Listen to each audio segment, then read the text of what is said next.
Hello everyone, আজকে আমি চিংড়ি মাছ দিয়ে ভর্তা বানিয়েছি।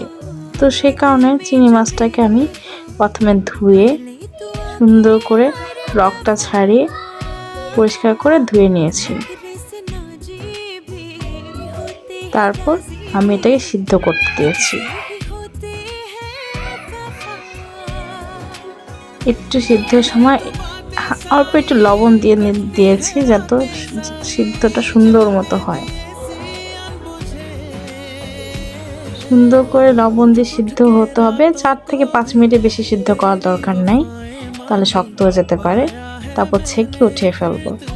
তারপর আমি একটা ব্লেন্ডার মেশিনে এটা আমি ব্লেন্ড করে নিচ্ছি। হালকা একটু ব্লেন্ড করব, কোনো পানি দেব না, যাতে একটু কুচি হয় এ কারণে।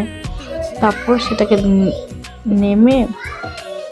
নামিয়ে রাখবো। নামিয়ে একটু ঠান্ডা হলে এতে পেঁয়াজ, কাঁচামরিচ দেওয়া যাবে না, অনেকে কাঁচামরিচ দেন।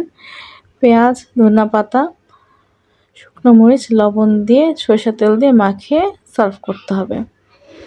এই তো হয়ে গেল আমার ভর্তা।